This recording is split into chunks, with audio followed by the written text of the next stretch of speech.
What is up, YouTube? It's GGS Fiddle, and I'm back with another video. Now, first off, I want to say, I don't know if you guys can tell, but I have different lights. They're not LED lights. They're literally basically like what people have on podcasts, except they're smaller. They're probably about this big, and they are purple. And the reason being, I'll get into that in a little bit. But yes, as you can tell by the title and the thumbnail, the person that's my grandma, my dad's mom. And the two dogs is my sister and her husband's. They call them their kids because they don't plan on having any kids of their own as in human form. So they call them their kids. So I'm going to be talking about the days that I found out that they passed. So first of all, I want to start off with my grandma. The reason that if it is purple and you can see it, the reason I'm saying if you can see it is because I don't know if you can, because to me it looks blue but it also looks white. It don't really look purple on the camera. With that being said, my grandma loved purple. My dad believes, that's what my dad said he believed was her favorite color. So that's why I changed it to purple. So if you guys can't tell, it is purple. Yeah, let's get into the story of my grandma. So I can't quite remember if it was 2019 or early 2000 or late 2018. I don't remember exactly. My dad had called me one day and he had told me, no, I believe he texted me and he told me what was happening with my grandma. First, my grandma broke her hip. I'm not quite sure. I believe she got the cancer first. And my dad told me about that. And he told me she's going to be going through chemo. So he said, if you come over, she doesn't have a hat on. I mean, she does have a hat on. It's because she's losing her hair and all of that. Because if any of you know, if any of you know, when you go through chemo, you lose your hair and you basically get sick. My grandma, I believe she was already doing chemo. I could be totally wrong, but I think she was already doing chemo. And one night she broke her hip. And when she broke her hip, my dad, my dad still does live in the same trailer, but my grandma lived in a trailer with him as well. So my dad's room is across basically the trailer, but it's not a long, big trailer. So she yelled for him and told him that she fell. But at first, I don't believe that she realized she broke her hip. So then she goes to the hospital, gets the x-rays and all of that. And she gets told she broke her hip. Well, with my grandma, she was in and out the hospital a lot. Like, she was going there, going home, going there, going home, going there, going home, a lot. And when I mean a lot, I'm talking a lot. One day, my dad told me, he said, Grandma's going to the hospital. And honestly, I don't know 100% if she's going to be coming back home at all or anytime soon. So she goes to the hospital. I don't remember exactly how long she was there for, but I want to say maybe 2 weeks. And they ended up telling my dad that they were going to put her on hospice. And I'm assuming because they realized she was dying. Like, I know why you get put on hospice. I'm just assuming that they told him that she's dying, so they're going to put her on hospice to feel more comfortable during this time while she's passing on. Well, before she passes on, so she's not in pain, not stressing, all of that. So basically, what had happened was, this was my 11th grade year. Yeah, this is my junior year of high school, 11th grade. And I was online because we got to choose if we wanted to go online or in person. I was online, and I had got a call from my dad. And he had told me, he said, hey, I hate to tell you this, but they said go up there and visit Grandma because they don't know how much longer she has to live. So I told my mom, and I believe it was around the time that my mom was about to head home, but she ended up heading home. Because I believe, I might be wrong about this one as well, but I believe my dad told my mom or I told my mom. I don't remember exactly who told my mom, but I remember my mom telling me that she's on the way home to taking me up there to see my grandma. And I remember I got up there. This is still during, I wouldn't say towards the end of COVID, but it's still during COVID. But it was almost the end, but it wasn't, if you know what I mean. It was kind of still in the middle stages of COVID, basically, when all this happened. When my dad had called me while I was on a Zoom call with my teachers, obviously during class and all that. But I get the call. My mom tells me she's on the way home to get me, to take me up there. And I remember I went up there. I had originally got told, my dad had originally told me that they said someone else can go in there with you. Well, when I get there, my cousin's up there. She's singing to my grandma, singing to her, talking to her. And the only thing my grandma can do at this point, because she's on hospice, is basically squeeze your hand. It's not like very hard. It's very like lightly squeezable. It's very light. It's a very light squeeze. And so I remember my cousin had came out. She told me, she said, "Hey Caleb, Grandma really wants to see you." And I was talking to her. I was singing to her. I was talking to her though. And I asked her if she wanted to see you, and she squeezed my hand. So what I did was, I was originally, like I said, supposed to go up there with somebody, but I didn't. And mind you, I'm like 17. I believe I was 17 at the time. Yeah, I believe so.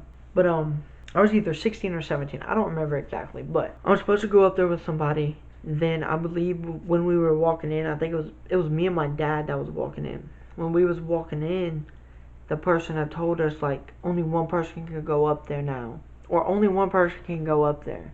They didn't even say now or anything. They told us that only one person could go up there. So my dad was trying to convince him, like, this is my son. He's young. He's never dealt with this before in his life. This is his first time ever going up to see a loved one before they pass, and they could die in front of him type stuff. So he tried to convince the person to let him go up there with me. It didn't work.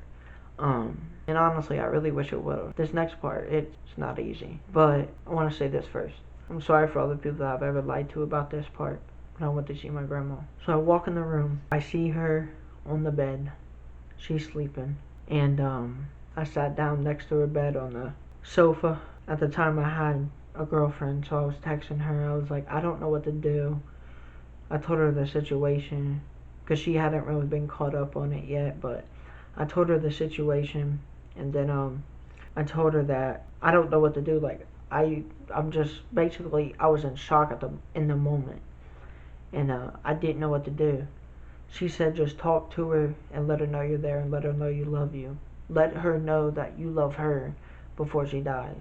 So I did say that. I said, I love you, and I'm here with you now before you pass. But the one thing I didn't do, that I've told a lot of people that I did, is I didn't wake her up. I did not wake my grandma up. I know I've told multiple people that I went up there and I grabbed her hand and she opened her eyes and she woke up.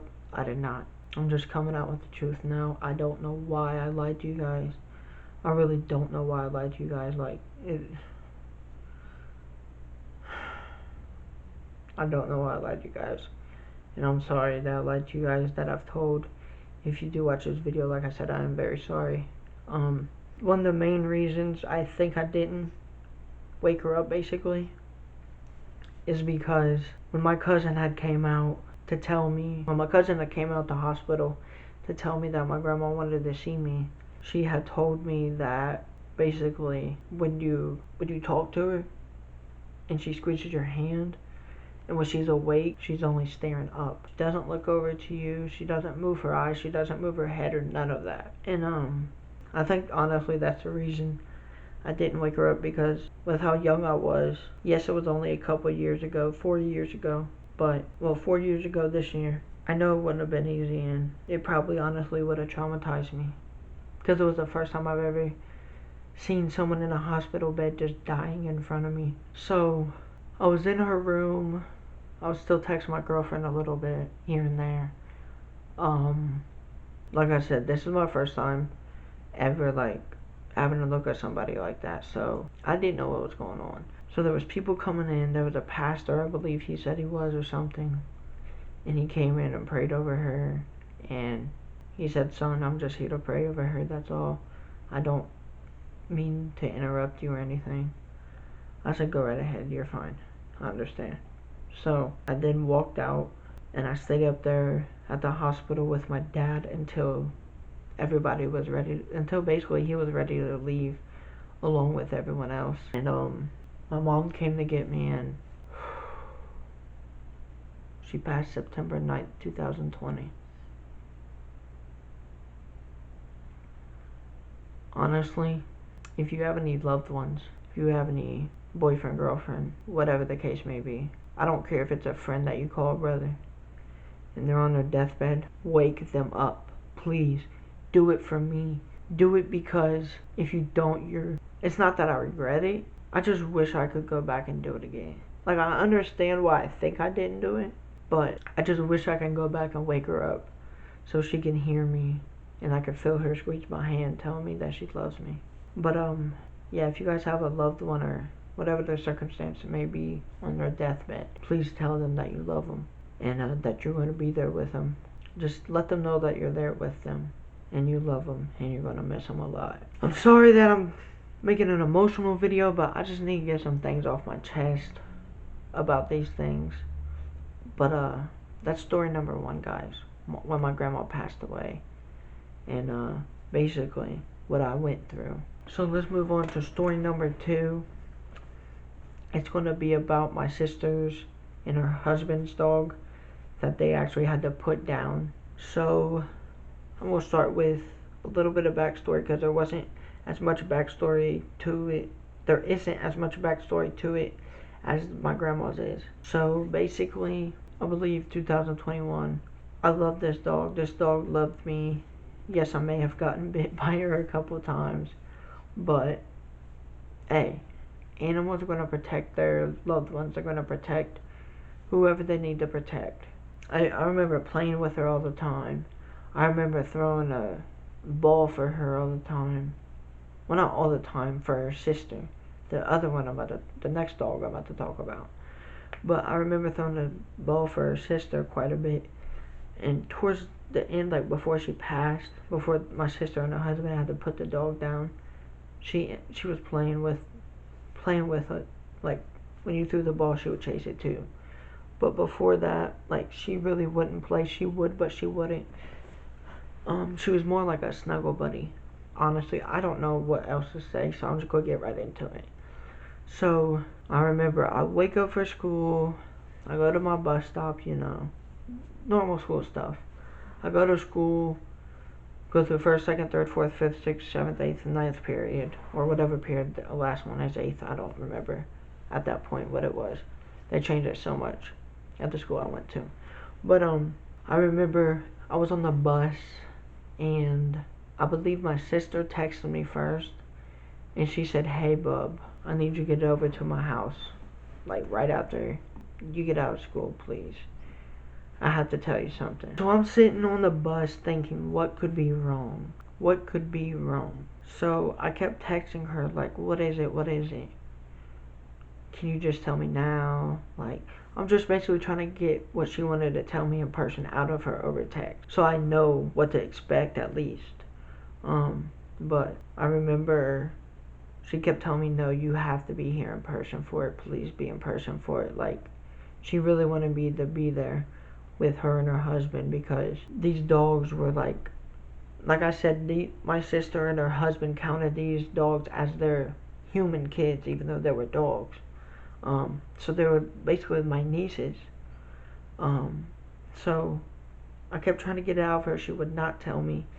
So I texted my mom and I said, what is wrong? Hannah's telling me that she needs me to get over there, and she won't tell me why. So my mom ends up telling me, like, Hannah don't want you to know over text. She wants you to be there in person. She had told me not to tell you before she told you. So I remember I'm thinking to myself, what could be the worst thing that happened? What is it? And I remember I got off the bus. I'm listening to my music. I got off the bus. My mom's at my bus stop. We go straight to my sister's house. We don't stop at home. I didn't care. My phone was honestly about to die, I believe, and I just didn't care. I told my sister, I said, look, I'm on my way. My phone's about to die, and I'll be over there when I get there. I'll knock.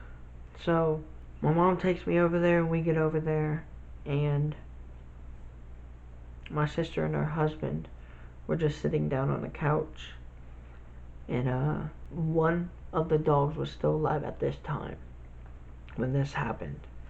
I remember seeing the one dog, the next dog I want to talk about. I remember seeing her on the couch, and I didn't see the other dog. In my mind, I'm like, what is going on? Why is Kira not here? So I remember my sister said, "Bub, sit down, please." And I remember she told me that they had to put Kira down. I can't remember exactly what it was, but something was in her body that had ruptured, basically, and it was spreading throughout her body. Like, it was getting hard for her to walk, it was getting hard for her to stand, hop up on the couch. It was getting hard for her to do a lot of things. So she told me that basically they had to put her down because my sister and her husband are not the type to keep a dog knowing that they're suffering and just watch them suffer. They're not that type of people. They're the type to do what they did. See that the dog is suffering. Yes, it's going to be hard to get through it all. Yes, it's going to be hard to not think about it. But they're going to do the right thing and put the dog down if they believe that the dog needs put down. So basically what had happened was she had told me that I believe the dog was bleeding from someplace.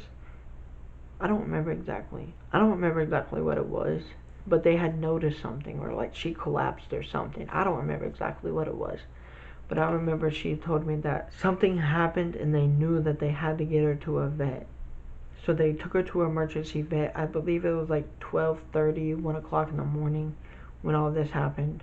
And they took the dog, put it on the animal stretcher, took it into the exam room, took x-rays and all of that, and they came out and told my sister and her husband what had happened. That basically something had ruptured in her body and spreading quickly.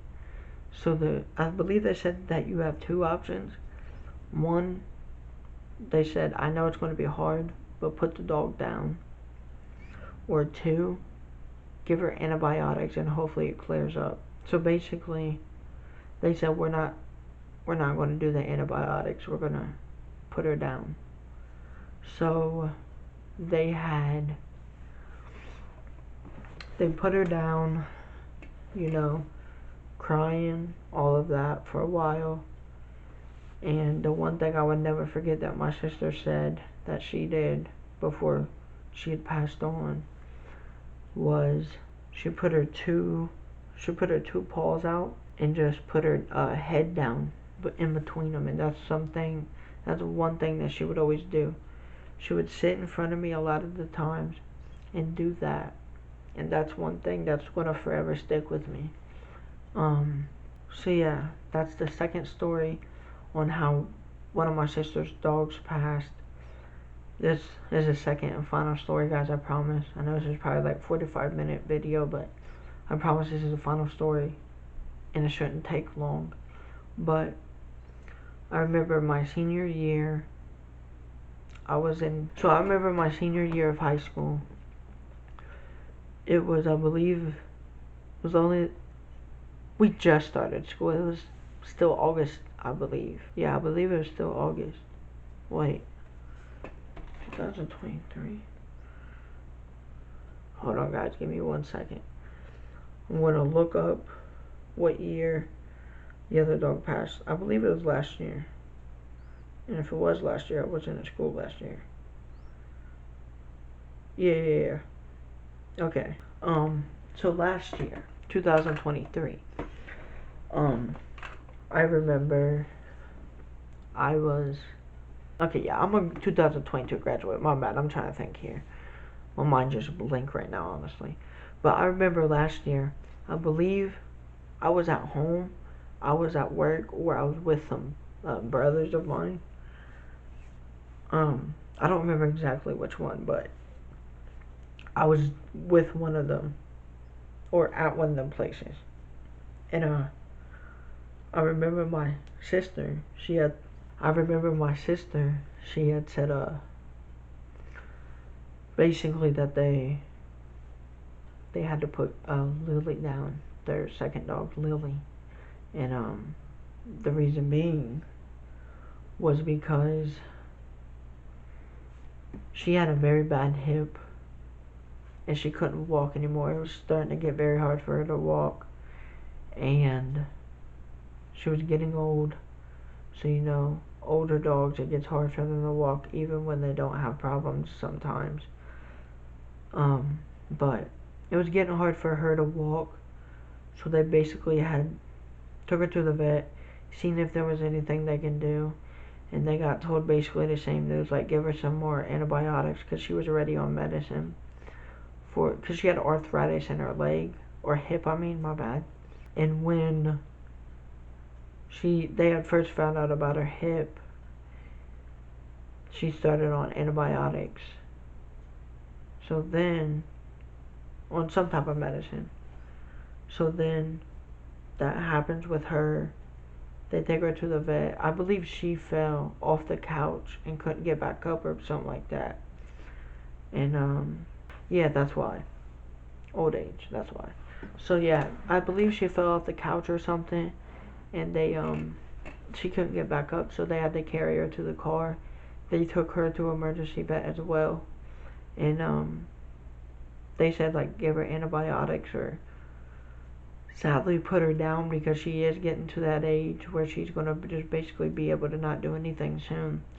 So they took the choice of putting her down as well so she doesn't suffer anymore, and so she's not in any more pain. And the one thing I will say is, yes, it's very sad. It's never easy to lay a loved one to rest, even if it's an animal. It's never easy to put an animal down. But if your animal is older, if they are struggling, and the doctor brings up putting the animal down, and you talk to the doctor for hours, and you think there's no better way to take care of that animal than putting it down so it doesn't suffer, please do that. Seriously, please do that.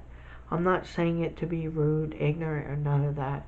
I'm just saying it so the animal does not suffer anymore, so the animal can finally be at peace, and so the animal can roam wherever animals go in the afterlife.